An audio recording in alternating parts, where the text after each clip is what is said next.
professor of history at the University of Massachusetts and the director of the Ellsberg Initiative for Peace and Democracy. This year, we've been focusing a lot of our programming on threats to democracy. So I'm especially gratified to have with us tonight David Daley, who has written for many years about the threats to voting rights, partisan gerrymandering, voter suppression, and efforts to push back against all of those threats to our democracy. I want to first thank a university grant called the Advocacy Community Democracy Dialogue Grant for helping sponsor this event. Just a few words, you'll get to know Dave Daley just from his talking as we have this conversation tonight, but he was the former editor-in-chief at Salon. He's done reporting for many news outlets, including he's written for the New Yorker, the New York Times, the Washington Post, many others. His first book, I'll hold up so you can see it, Rat Effed, subtitled Why Your Vote Doesn't Count. He followed that up with a somewhat more hopeful book, holding this one up, called Unrigged, how Americans are battling back to save democracy.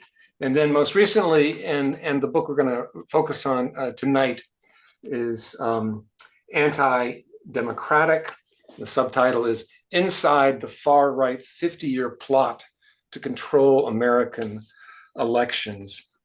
You know, David, it strikes me that many people seem to believe that the erosion of democracy really began with the Trump first administration and now his second. But one of the great virtues of your book is to demonstrate that threats and attacks on democracy have very deep roots. And you take us back at least 50 years to a time when many people on the right were feeling as if in the late 60s, the left was somehow winning the political war, and they had to make a much more concerted and indeed long-term effort to gain and retain power. So there's a lot I want to talk about, but why don't we begin by you taking us back to that moment in the late 60s and just saying a little bit about why the far right was so freaked out. Absolutely. Thank you first for having me. Your own work has been so foundational to my understanding of American history, so it's an honor to be in conversation. The Ellsberg Institute, Daniel Ellsberg's work as well, just so inspiring to me as a journalist and reporter, an American citizen over all of these years. So this is a special thrill. And thanks to everybody for joining us tonight.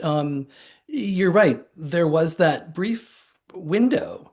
When you look at the history of the U.S. Supreme Court, it's largely been a fairly reactionary body over the 250-year history of this nation. But there was a moment in the 1960s and the early 1970s when the court, under the leadership of Chief Justice Earl Warren, was actually expanding rights, was actually defending the Voting Rights Act, which Congress had passed in 1965 after the Bloody Sunday at Selma, which is really what breathed life into the 13th, 14th, and 15th Amendments of the Constitution, which had been passed during a Reconstruction, as the key to actually living up to this nation's foundational ideals. And those amendments had largely been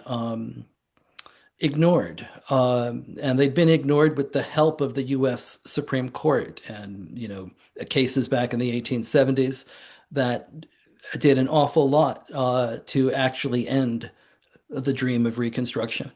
And here's this moment where the court is actually expanding rights, is actually insisting on, a series of apportionment cases, one person, one vote. And there is a moment in the country in which the consumer movement is on the rise, the anti-war movement is on the rise, the civil rights movement, the move for the Equal Rights Amendment, the birth of the modern environmental movement. And the right was panicked. The right took a look at, the ascendant, Ralph Nader organizations, what was happening on American campuses, the bombing of Bank of America outposts around the country. There was a time when the poster of the bombed Bank of America in California in the late 1960s was one of the best-selling posters on American college campuses. And the right looked at this and they freaked out, as you said.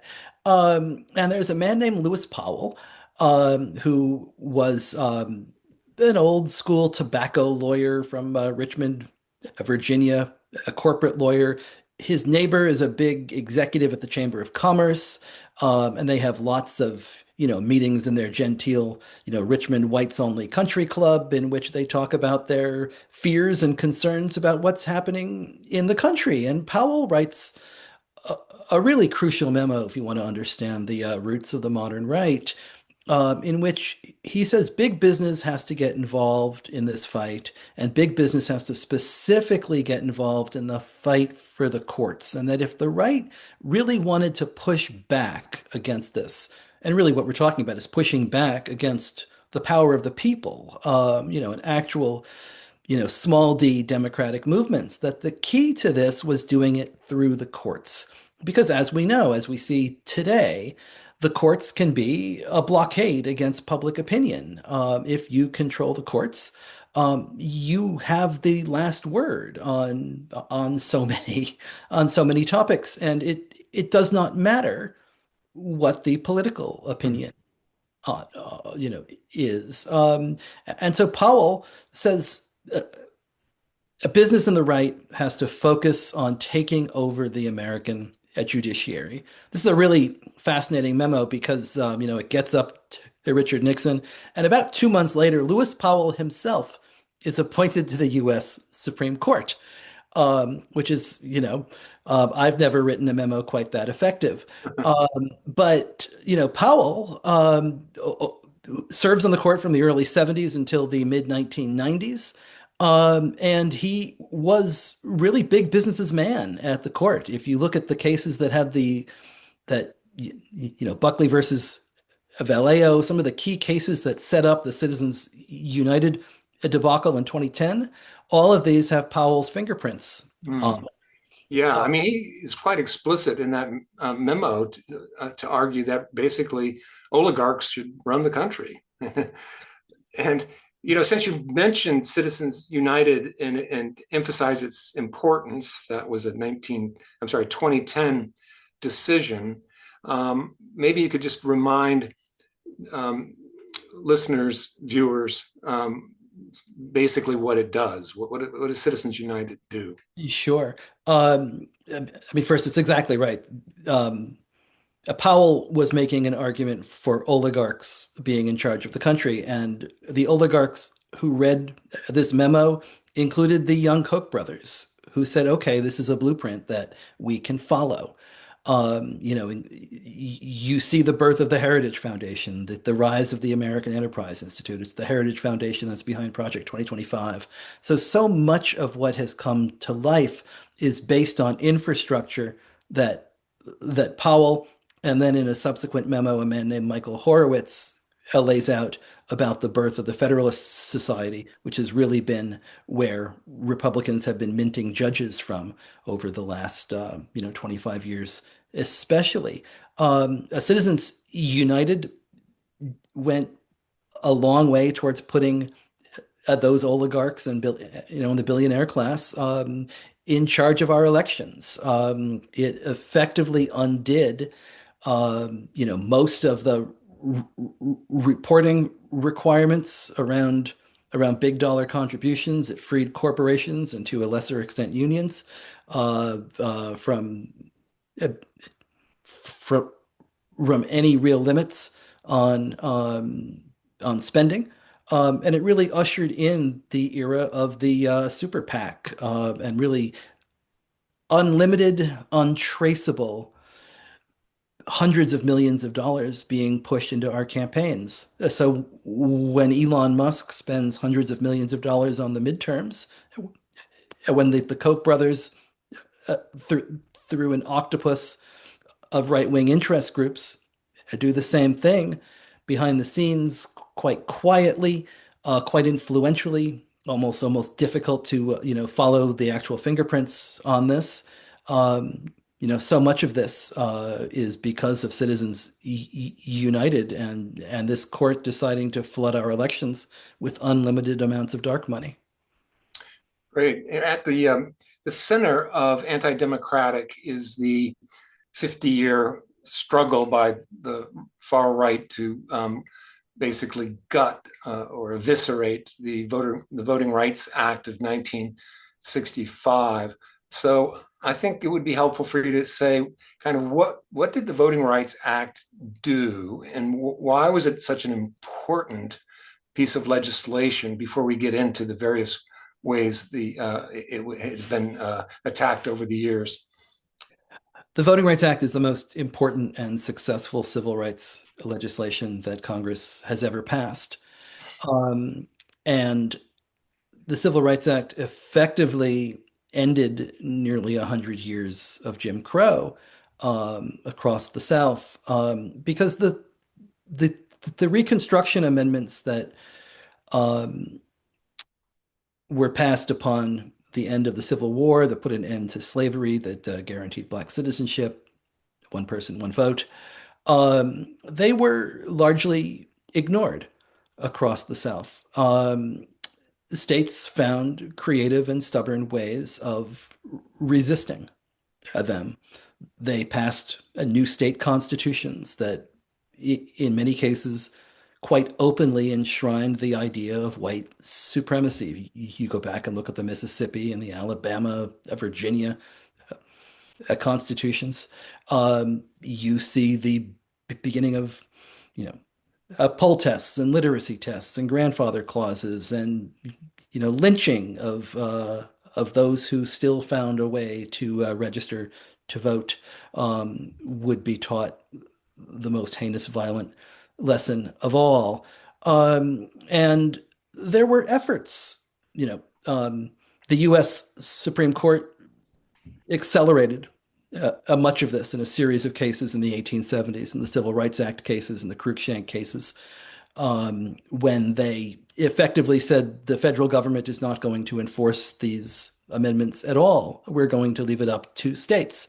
And by leaving it up to states that had no intention of enforcing these amendments, they opened the door to all of those decades of cruelty. Congress in the 1950s attempts, various civil rights acts, but they were largely ineffective because they didn't have any real enforcement teeth. And they especially didn't have enforcement teeth in the places that needed it the most. You couldn't pass a law in Washington, D.C. that a sheriff or a racist judge in Alabama or Mississippi was going to respect. They still found ways around this. So if you look you know, at black voter registration rates in Alabama, some of these states, even in the 1960s, after the passage of some of these rights, of these acts, it's still down around 4 or 5%. So what Congress was doing wasn't working. The Voting Rights Act was an attempt to apply a true national standard with actual enforcement mechanisms to it. And what it said to these, the two key enforcement mechanisms were Section 2, which was national, allowing anybody nationwide to bring a claim. But the key provision in many ways was Section 4 and Section 5, which involved something called preclearance. And what this said was that the states that were doing the most stubborn resistance, largely focused across the South, but over time, other states, joined in. Alaska, New York, states that had been, sometimes suppressing or making the vote more difficult for native populations, especially. if they wanted to make any change to their election law, they needed pre-approval. They had lost from the Justice Department. exactly from the Justice Department or from a court in Washington, D.C. They Yeah. could not go to a racist local judge and get this. It Mhm. had to be from elsewhere. So they were effectively put on probation. If they wanted to do any, you can't be trusted. We are going to watch every Right. step you make. So it worked for some time, and It worked for some time. I mean, not it kept perfectly, getting but it was reauthorized by a crucial Congress, tool. in the early 80s and again in 2025. Um, and then Supreme Court eventually in 2013 in Shelby County versus Holder, which you write about, they basically stripped it of those pre-clearance teeth, enforcement teeth. So we'll go back to that, but this is an opportunity to talk about a key figure in the book. And what you write about him, this figure, was a real revelation to me. That is to say, our current Chief Justice, John Roberts, who to this day in the media, as you point out, is often presented as a voice of moderation and restraint and even-handedness. But in fact, your book makes very clear that he was passionate critic of the Voting Rights Act from the beginning and was seeking it to be basically overturned decades before. So talk a little bit about Roberts and who mentored him, his core ideas, and his long-term, very patient strategy. Patient is the key word, right? I mean, Roberts is a remarkably patient man. He is a very long-term strategic thinker, and he's very aware of his public image and has cultivated it very carefully. In the public's mind, John Roberts is an institutionalist. He is a moderate conservative who, cares most deeply about the reputation of the court. Um, he talked in his confirmation hearings. He talked about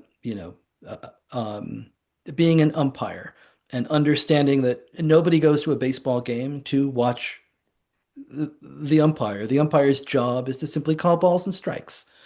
And in many ways, that very simple American metaphor has defined Roberts's public image, certainly his media image. What I would suggest is that nifty little metaphor disguises um, a much more radical approach to the law and a much more radical effect on the law. If you look at where America stood, where the Constitution stood um, on from when Roberts becomes Chief Justice in 2005 to where we are today.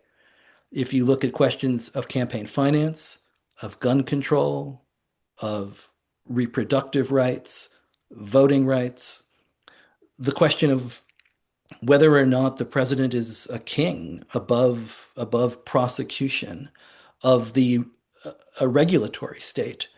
Roberts has very carefully and strategically shifted the country and the Constitution to the right on all of those topics, even though public opinion is someplace else entirely.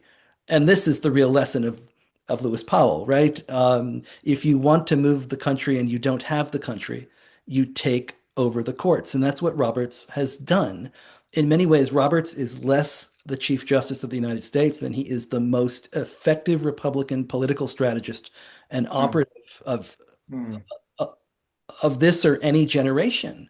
Right. Because these victories were not even considered possible 20 years ago. If you had told Republicans in 2005 that they would achieve all of these, long-term goals that they'd really made no success on, and no success really even at the U.S. Supreme Court, on abortion, on guns, uh, on campaign finance, certainly on the Voting Rights Act. Um, this would have been, a cause for a parade, and Roberts has delivered it in every single one of these instances, and he's delivered it while holding on to his reputation as, as a centrist, as an institutionalist, even while the public sees through this, right? Yeah. Because when Roberts comes in, the court's approval, high 50s, low 60s in most polls. Now it's, solidly in the mid 30s. It's cratered along with every other institution. Let me just say, I neglected to mention at the beginning that we welcome questions from viewers. So just put them into the Q&A part, Q&A button, and I'll try to get to some of those in the last half hour. We'll be going until 8:15. It's on Roberts again. He clerked, as you point out, with William Rehnquist, who it's well known himself personally got involved in intimidating voters of color in his home state of Arizona back in the early '60s. So Roberts was never caught doing that kind of thing, but he had a point of view, as you write. Correct me if I'm wrong. That the Voting Rights Act was in some ways kind of obsolete. That the South had changed enough so that while it will stay on the books as guaranteeing the right to register, we shouldn't be concerned about the effects of voting, or whether or not there really is your vote counts as much as anybody else's vote. Yeah, Roberts was far too smart to get caught Yeah. personally intimidating voters the way Rehnquist was. And and that Rehnquist story still amazes me as well. That the Chief Justice of the United States Supreme Court, until the year 2005, when he dies, was personally intimidating Latino voters in Arizona across multiple election years, extraordinarily well documented during all of his confirmation hearings. Witnesses showed up talking about this, and yet, it feels like we never talk about that. Well, Fairly staggering. yeah. This might be a good moment for you to tell the story of Ernest Montgomery in Calera, Oh, Alabama, as a sure. way of getting us into Yeah, the Roberts decision in Shelby County, yeah. and Um, where he clearly didn't seem to worry so much about the yeah. racial impact of his decision. So yeah, tell us Well, that story. this is fascinating, and I'll try to break it up. But Roberts clerks with Rehnquist. Rehnquist's a clerkship was like the Federalist Society before there was a Federalist Society. He goes from there straight into the Reagan DOJ as a young aide. His first portfolio that this 26, 27-year-old white guy from Indiana is given his voting rights on the eve of the 1982 reauthorization. And that question of intent versus effects was at the heart of the 1982 reauthorization debate. And Roberts was driving the bus inside the Reagan administration and the conservative legal movement, trying to ensure that the much tougher intent standard would have to be used rather than a simple effects standard. Um, Roberts lost that fight in 1982, but he would go into the judiciary and effectively win it. Um, and um, there's two key cases when it comes to how John Roberts goes about putting an end to preclearance. And when you look at both of these cases together, it shows just how strategic and crafty a thinker Roberts is. Um, so just before Shelby County, there is a case called Northwest Austin. And this one gets lost sometimes, but this is where he lays the groundwork. It's about 100 days after Barack Obama is inaugurated. The court hears this case. Um, and Northwest Austin involves a tiny neighborhood utility district um, in Austin, Texas, which had been a state that was under preclearance. And they wanted to move their elections from someone's garage to the local school. And they had a hard time doing that because Texas was under preclearance, so they had to fill out a few forms to be able to get approval in advance. Um, a handful of thinkers inside the conservative legal movement, most notably a man named Edward Bloom, who some of you might be familiar with because he's the guy who also brought all the affirmative actions and the college admissions cases to the court. They were looking for a case to challenge the Voting Rights Act. And they said, well, this is perfect. This is just some tiny water district. It's brand new. They've got no history of racism. Why should they have to fill out a bunch of forms simply to make, a neighborhood election easier? Um, and well, the Voting Rights Act was very clear. And in fact, there was a history of neighborhood utility districts in Texas, moving elections around for nefarious purposes. So these kinds of small boards were not immune to the problem, and they were still covered under preclearance. And at two different levels, in federal courts and then on appeal, Northwest Austin was told no, you cannot bail out of the Voting Rights Act. And it gets to the US Supreme Court.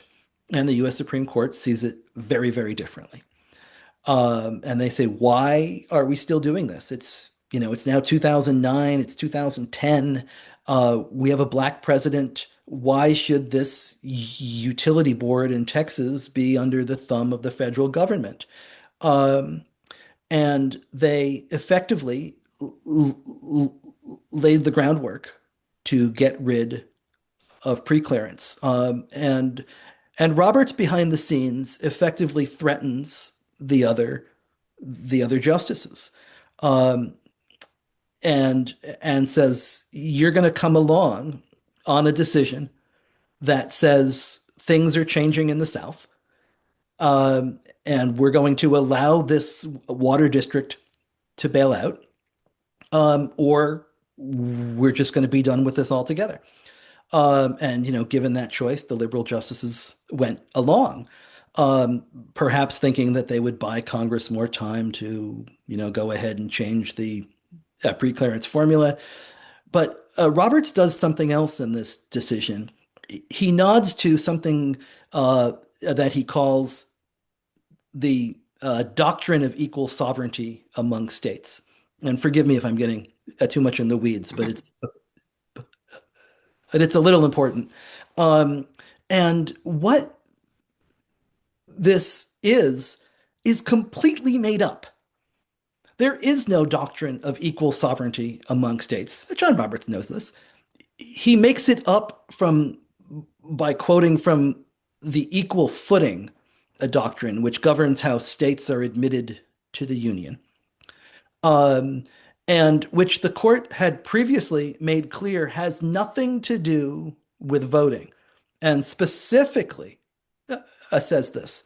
And Roberts quotes from that decision about the sovereignty of states while simply using an ellipsis and editing out the part about how this doesn't have anything to do with voting. Let me interrupt for a second, just to see if I'm right about this. The reason he wants to bring in this doctrine of states' equality, sovereignty, is that preclearance only applies to sort of these 9 southern states with the most racist histories. And it would be almost unworkable to have preclearance for all 50 states. Wouldn't work. That would be hugging the Voting Rights Act to death. We love you so much.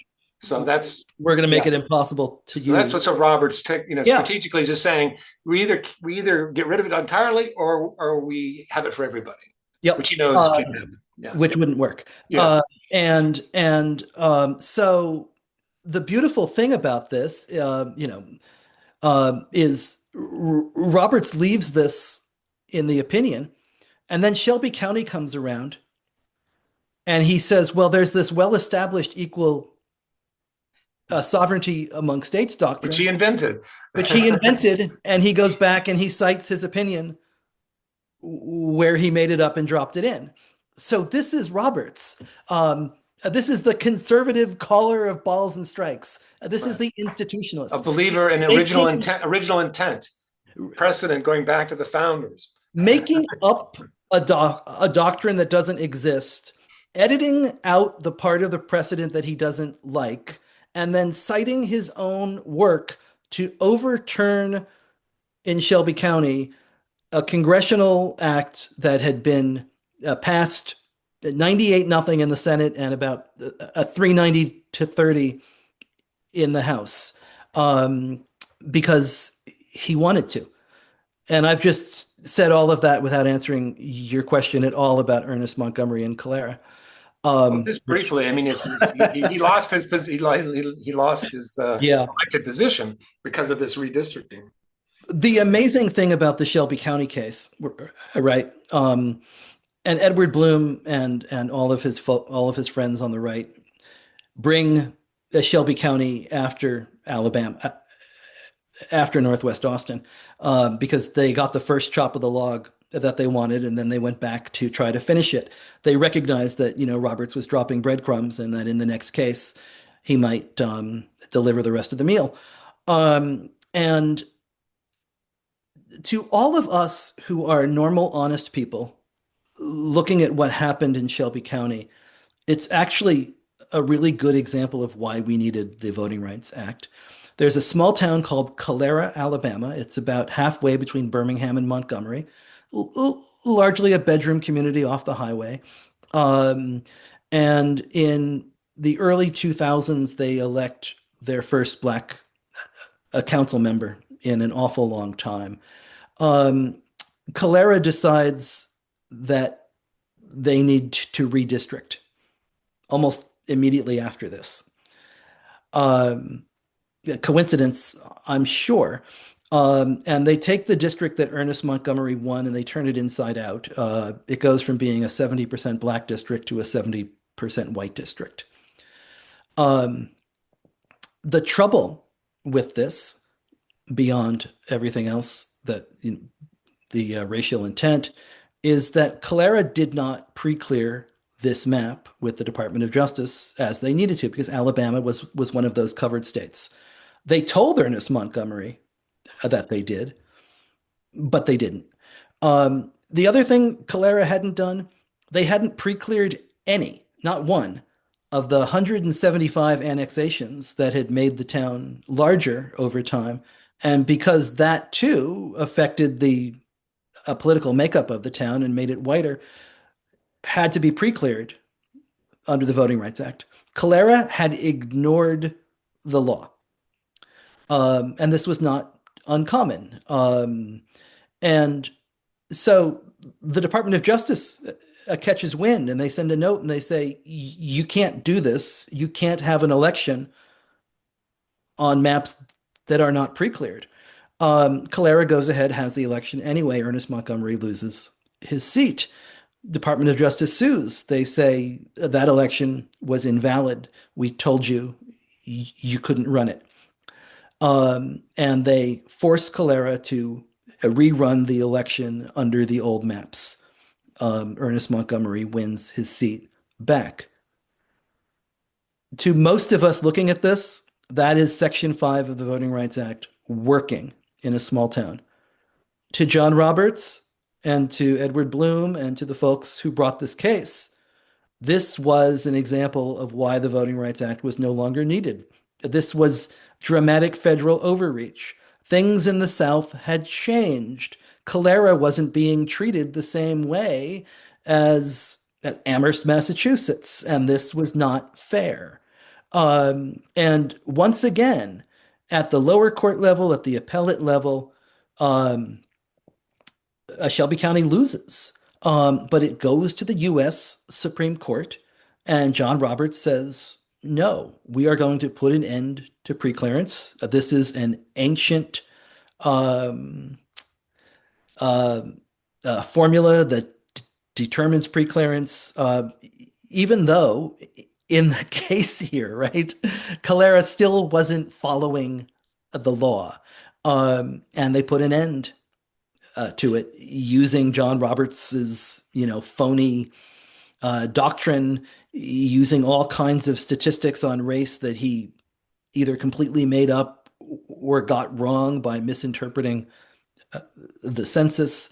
It is a wildly flawed and just intellectually dishonest decision that guts the most important civil rights legislation the nation has ever seen and opens the door to all of the voter suppression efforts that we have seen accelerate since this decision was handed down in 2013.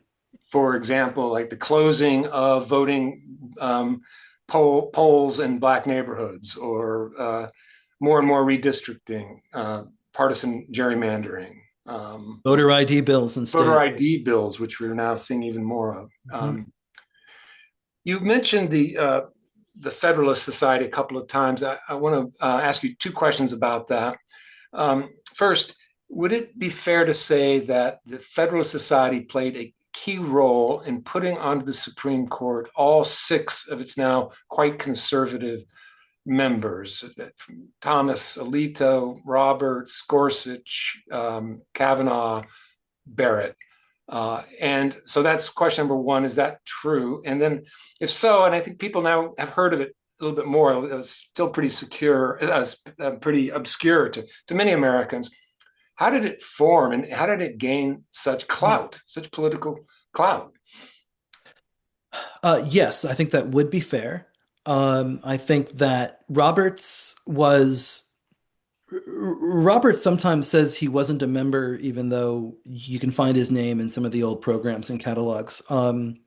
So I think you could certainly say that all six of them either came up through the Federalist Society or were put on the court with the political might and muscle of the Federalist Society.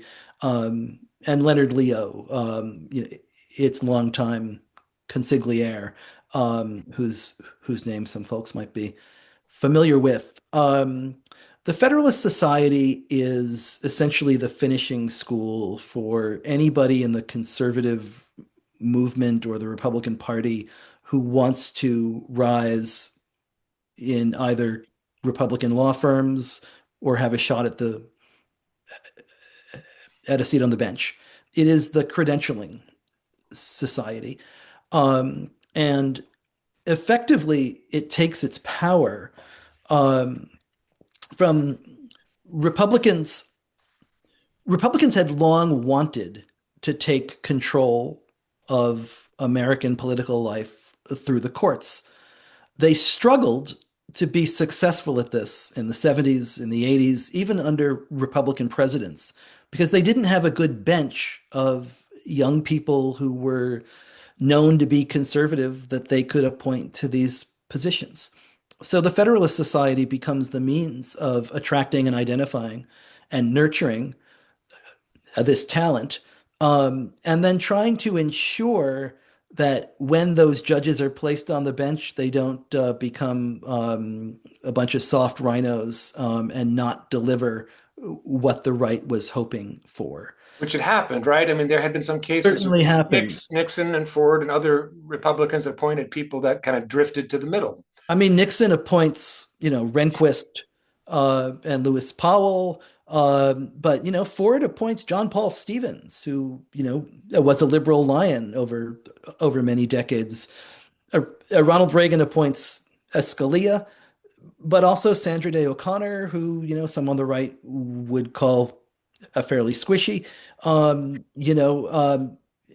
Anthony Kennedy, who delivered on some things and not others. You know, George H.W. Bush appoints Clarence Thomas, but also David Souter, who I think, no more suitors became the rallying cry of the conservative legal movement. And it was really Souter who, pushed groups like the Federalist Society into the heart of how Republicans nominate judges. If you then take a look at the next Republican appointee, right, you have to fast forward up to George W. Bush. And W in the early 2000s decides that he is going to appoint I think this is the opening that so O'Connor retires and Roberts is named to that seat, and then Rehnquist dies. Roberts is pushed into the chief's role, and Samuel, and um, and Bush nominates his own personal lawyer, a nice Texas woman named Harriet Miers, to the Supreme Court. And the Federalist Society and the conservatives in Congress rebel. And they say, we don't know who this is. We don't know what she believes. She looks a lot like David Souter to us. No way. Myers lasts about a month and she is jettisoned, replaced by Samuel Alito, who the conservative legal movement had nurtured and knew much better. So that really, in many ways, encapsulates the power of the Federalist Society. In 2015, when Donald Trump is running for president, and it looks as if he's going to get the nomination, and a lot of people on the right don't really know who he is or what he believes. He's been a real estate developer. He's donated to Democrats, donated to Republicans. He meets with Leonard Leo of the Federalist Society and folks from the Heritage Foundation and agrees that he will announce that he will only pick Supreme Court justices from a pre-approved list generated for him by the Federalist Society. And Trump has, three appointments in that first term, effectively named by Leonard Leo and the right. That's Gorsuch and Kavanaugh and Barrett right there. Yeah, the maybe this is the time to say a little bit more about another theme in the book, that is the use of big money that is hard to trace but really important in this whole project of gaining control of the courts and of the country. Yeah, Leo operates right now about billion, a $1.5 billion fund that has its hands in all aspects of American life. They have even started a film production company making, conservative Christmas movies. You might have no idea that the, holiday films or whatever you see on Netflix or somewhere else, might have been made, by Leonard Leo to, push conservative values. But they have turned putting members on the courts into big money games. These are effectively political campaigns now to win confirmation of justices. They spend hundreds of millions of dollars on state Supreme Courts, um, and do the same kind of vetting that they're doing for the U.S. Supreme Court for the lower federal branches, but also, the state Supreme Court in North Carolina, in Florida, in Texas. And these are courts that are making really important decisions on gerrymandered maps, on voting rights in very close states. So the kind of big money that Roberts and his allies enabled to flood into politics, the right has very studiously and intelligently put to work in achieving its goals at all different levels of American life, especially in the judiciary, but not limited there. Yeah, and in these state legislatures and key swing states, and not all swing states, but you have figures on North Carolina that, prior to all this redistricting, it's pretty split between Democrats and Republicans, maybe 7-7 or something like that. Then once those new maps were drawn up, it becomes what, 10-3 or something Republican. And the difference in Congress right now is 3 seats. Right. So, the previous state Supreme Court in North Carolina in 2021 overturned a gerrymandered map and required a fair map that I believe it elected 7 Democrats and 6 Republicans. Maybe it was 7-6 the other way. But it was a very close map that reflected the actual politics of the state. They did not impose a Democratic 11-2 gerrymander. They demanded a down the middle fair map. Republicans took the court over with the help of Leonard Leo, the Federalist Society, and his and tens of millions of dollars. They now have a 6-1 advantage on that court. Mm. They won back the court initially a 4-3 a court by winning the Chief Justice's spot there by about 410 votes in 2022, as close as you can possibly imagine, with huge consequences for the state and for the entire nation. They immediately overturned that map. Republicans in North Carolina immediately drew a new gerrymander. It was a 10-3 gerrymander. They picked up 3 seats. It was enacted before the 2024 election. Those 3 seats, equate to the balance of power. Yeah. So there are all kinds of ways in which Leo and the Federalist Society and Republican gerrymandering and this big money add up to have huge consequences that we may or may not even be aware of. And not only were they effective at, raising and distributing vast amounts of money, they were able as well to create very effective narratives about their philosophy, and in ways that could have broader appeal than to just the far right. So I'd like you to talk a little bit about their use of ideas like originalism. And the other thing that really struck me in your book is the way in which these people appropriate some of the language of their opponents, really, the civil rights movement, to say as if they're the ones that are really upholding, the dream of Martin Luther King and so forth. Race neutral society, right? Yeah. All of these folks know one thing Dr. King says, right? It's always the content of their character, not the color of their skin, right? It's this idea that we're going to create a race neutral society in which the color of your skin doesn't matter at all, and really what they're trying to say is, like they are, is that the Reconstruction amendments are discriminating against white people. Yeah, kind of reverse discrimination. That's sort of, yeah. Totally laughable. But this was one of the real revelations for me in writing this, was just how carefully the right took this idea of originalism, and really built it, and recognized the political power, of it. So originalism is the legal theory that we ought to always go back to the original text and the original ideas of the founders when interpreting a law. And this grew, essentially was a response to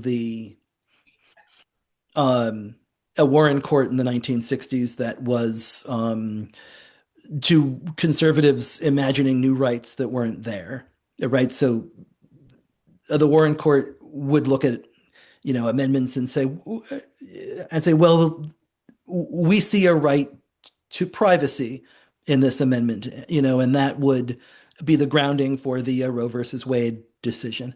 And this outraged conservatives because of the result of the case, but also because they're like, well, you can't say that. It's not actually in the text of this. Where are you getting that from? So within conservative legal circles, Robert Bork, others, you begin to see this idea that we should appoint judges that are only going to uphold the original intent of the law. And Reagan and Edward Meese, who was his attorney general, recognized that this is a powerful political argument to make, because it sounds like common sense in some ways. Mhm. We're going to appoint judges that uphold the actual meaning of the law. They don't legislate from the bench or invent the law. They are interpreting what's there. And this was not actually what they wanted to do, right? They wanted to put people on the bench who were going to enact their own partisan political priorities, especially those which they couldn't actually win by convincing and persuading Americans on these topics. But they had a good fig leaf in we will simply have judges who enforce the law. And I went back and found all of these memos, in Mises files, in the Reagan Library, that show how carefully they recognized the political power of originalism to communicate to normal people on talk radio and in political Yeah, campaigns that this was not about politics. yeah. This was about law, when in reality it was about It's politics. funny they Senate was able to see through Robert Bork in the '80s, and he was rejected. But now everyone speaks that language, at least to these six conservatives. That's right. Starting to get some questions coming Great. in. Here's one. Could you please talk about what you think would be the most likely and effective Supreme Court reform measures that we might enact? Yes, absolutely. My favorite topic. I mean, I think we should expand the court. I think we should have a much larger court, and yeah, Congress could do that by passing a law. It's as simple as that. It's not constitutionally mandated at nine. We should make the court bigger. Um, we should limit the court's jurisdiction. Um, the Congress can say the areas that the court can and cannot rule over. Um, Maybe their jurisdiction over voting and election laws needs to be reined in. Um, the court could have term limits. Maybe you shouldn't be appointed to a job like this for life. Um, Maybe you should not be able to then time your retirement to when you have a president and a U.S. Senate in your own control. And then you can not only serve for life, but effectively determine your successor.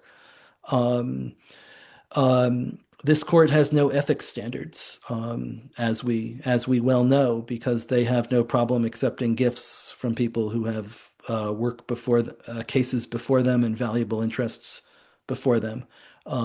Whether those gifts involve RVs or whether they involve education for their friends or whether they involve luxury travel or their mom's house being purchased for them. What is happening on this court is Clarence Thomas, you're travesty. alluding to that, yeah, Thomas and also Alito. and Alito, yeah. And we could Yeah. certainly couldn't Congress pass a law requiring that Congress act upon new appointees when they come up, even if they're in the same year as a presidential election. I mean, I'm referring, of course, to Mitch McConnell Yeah. uh, preventing Merrick Garland from even having a hearing, even though it was 9 months to do it, and I that mean, effectively listen, got them another conservative on the bench. Democrats have to understand, control of the U.S. Senate is not going to be an easy thing forever. There are 25 states that went for Trump three times, and they've got 50 U.S. senators, and they're all Republicans. So unless if Democrats can start picking off, you know, uh, someone in Iowa or Texas, um, it's, Republicans are going to have a 50 no matter what, and Democrats are going to have, 50 on the other side, which is really hard. um, and also a White House, and and that's what they're going to need to even put someone on the bench. Yeah, So they need to be really aware of just how precarious this position is. I mean, Republicans wouldn't give Garland a hearing in 2016, and there were folks like John McCain, who, these days would be the most liberal Republican in the Senate, right? I guess Mitch McConnell, weirdly, right now, is almost one of them now, right? But John McCain said that if Hillary Clinton, and Clinton was his drinking buddy from all those foreign trips, and he said, we're not going to give her a single Supreme Court justice appointee. It's hard to imagine that any Republican Senate gives any Democratic Mm, appointee a hearing, mm, especially if it's, because Alito or Thomas dies on the watch um, of a future Democrat. yeah. But I think there's a bigger question about American political life here that we have to get at, which is this idea that any nine people, whether they're Democrats or Republicans, ought to have this kind of power in a democracy and be able to wield it for life. Mm, And I would suggest that as small d Democrats, we probably should be concerned about that, and find a way to reform it. The last time the court was this out of control and this hijacked, and acting like a super legislature determined to enforce its own will on American life, was back in the 1930s when uh, the court threatened to block FDR on the New Deal. And FDR said, well, I'm going to make a bigger court. And he has, taken some heat from that from historians over the years. But it worked. mhm, The threat of packing the court made that court back down. mm, And current Democrats aren't even making the threat, mm, let alone standing ready to act on it. mm. And if we don't act on expanding this court, uh, the next time Democrats have political power, Yeah. um, this court is going to be with us for a long time. At least into the 2050s, there will be a conservative majority. Mm, And if Alito and Thomas retire and they're able to be replaced, and there was some talk even today that Alito is building up towards a retirement in June or July, out of fear that the Democrats could take the Senate in the mm. midterms. A long Interesting. shot, but still a possibility. If you take Alito off and replace him with another 35-year-old conservative, you're going to see you know, Trump can go, but that Yeah. court will be here Yeah. for a long, long time to come. Mm. Now, there's a related question.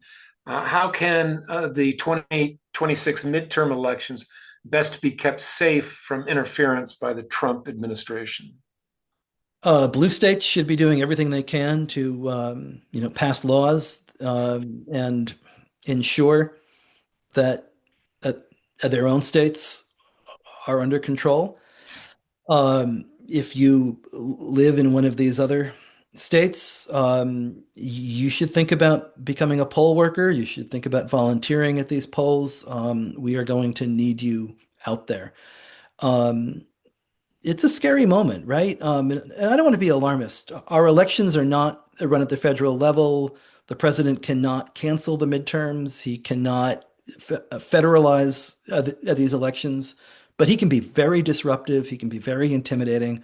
There are lots of things that they can do, right? If Minneapolis becomes replicated in the streets of Atlanta and Detroit and Milwaukee and Philadelphia and Chicago on election day, if what we're seeing in Georgia right now with this, grabbing all of the votes from 2020 in Fulton County, um, looks very suspicious and concerning, like they're trying to find a way to create a phony national security reason to step in and federalize or take local control away in Fulton County. Um, and there's legislation right now in front of Congress, this SAVE Act and this MEGA Act. We ought to be calling our congressmen, calling our senators as this has passed the House, and we're going to need the filibuster in the Senate to knock it down. All of it, very, very concerning and alarming. This I is to think have a national law of voter IDs. which putting an end. we've never had it, have never been necessary. There's, as you point out, there have been, you know, number of voting fraud cases in this country are, like a handful. Infinitesimal, it's it's a decimal point and so many zeros Yeah. that it's not a problem. And yet here we are. They've been very effective at creating a narrative that it's a problem and getting their own people to believe it. And now they're passing laws that will put, barriers in front of really specific people. And so much of this, couldn't have happened if the Supreme Court hadn't gone Yeah. ahead in Shelby County, and really liberated all of this. They made this possible. Let me ask you this: the subtitle of the book, it uses the word plot inside the far right's 50-year plot to control America's elections. I wonder if anybody has accused you of invoking a kind of conspiracy theory here, and how you might defend the use of the word plot and distinguish it from this idea of a giant conspiracy. Yeah, I get accused of that sometimes. I don't, I push back, right? I mean, I think that this has been a concerted effort, and I have the memos, I have the Yeah. paperwork that And shows every step of planned the way. and interlocking with lots of these players, many of Yeah, whom are out of sight and unknown to the and unaccountable to the American that's public, exactly and right. operating in secret, which is what when I think of plot, I think of as this sort of this Yeah, semi-secret plan. Or yeah. I think, this book is not a conspiracy theory. This book is very meticulously reported, based on interviews with three former attorney general and um, the Republicans who yeah, were doing amazing this number of every people step talk to. of the way. Yeah, I mean, all of the Republicans who were active in these steps, I talked to, dozens of them in this book. And endeavor to, tell their story fairly. and they But didn't seem too shy about telling you about their agenda. no, I mean, I think they're proud of what they did. Yeah, But if you look at something like redistricting, um, Republicans, you know, it's the same people. There's something called the Republican State Legislative Committee that not many people have heard of. And they're the same people who run the redistricting operations, but also run the state Supreme Court operations. And all of those are so, perfectly intertwined because in some ways the purpose of holding on to the state Supreme Courts is to be able to block any efforts to undo your rigged maps. So the attempt of holding power, deeply intertwined there. What the courts have done, right? So when John Roberts in the gerrymandering case back in 2019 says, this is a partisan question, it's not for federal courts, I'm going to kick it down to the state courts. And then all the state courts go ahead and allow Republicans in their states to go ahead and do this. It's all the same people. The guy who ran the gerrymandering effort in 2010, a man named Chris Jankowski, now works alongside Leonard Leo at his Marble Trust, handing out the, $1.5 billion that, is affecting this country at every single level, from, buying law schools to making movies to putting yeah. conservatives on the bench at every single level. So This is this sort of a is a yeah, deeply interlocking plan. yeah. You know, what do you think of Democrats' efforts to sort of fight fire with fire, or use the sort of some of the same tools that the Republicans has used, like in California, where there's an effort to redistrict in a way that would add at least what 5 Democratic seats, just as to imitate what's been going on in Texas and Tennessee and elsewhere. Yeah, I understand it. I don't love it. I think it's a bad I think what we need is a national standard that puts an end to this. Mhm. I think we were moving in that direction before Roberts and the court effectively, cut off the legs of the entire reform movement and incentivized the blue and red states to just sort of Yeah. the worst. So this leads Um, me to your goal. I think you work for this organization called Fair Vote, or you have an affiliation with them. And they are proponents of proportional representation. That to me that can be kind of a complicated thing to explain.